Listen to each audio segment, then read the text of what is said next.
দা village বয়ের পক্ষ থেকে সবাইকে স্বাগতম।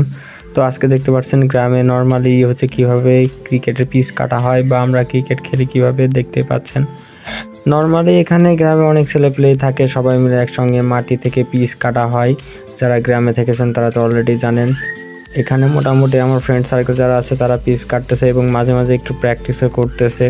ক্রিকেটটা সাধারণত শীতকালে একটু বেশি খেলা হয় ব্যাডমিন্টনের মতো। তো নর্মালি এখানে প্র্যাকটিস করা হচ্ছে, দেখতে পাচ্ছেন উপর থেকে, আর কাজ করতে সবাই। আর এখানে মাঝে মাঝে হচ্ছে আপনার ক্রিকেট বল দিয়ে হচ্ছে ভলিবলের মতো খেলা হয়, মজা হয় অনেক, বেশ ভালোই। আর উপরে নর্মালি অনেকে কাঠ খেলতেছে বা যেটাকে তাস বলে থাকেন। দেন আমরা আস্তে আস্তে চলে গেলাম হচ্ছে আমরা একটু নাস্তা করতে যাব। তো তার পরবর্তী সময় ভ্যানে করে যাওয়ার পরে আমরা চলে আসলাম আমাদের এখানে স্থানীয় রেস্টুরেন্টে। তো রেস্টুরেন্টের মধ্যে আমরা হচ্ছে চাপ খাবো, চাপ অর্ডার দিয়েছিলাম। দেন একটু ঝাল ঝাল করে আমরা চাপটা খেয়ে নিলাম। খেয়ে নেওয়ার পরে আস্তে আস্তে আমরা বাসার দিকে চলে গেলাম। এই ছিল আজকের ভিডিও। ধন্যবাদ সবাইকে।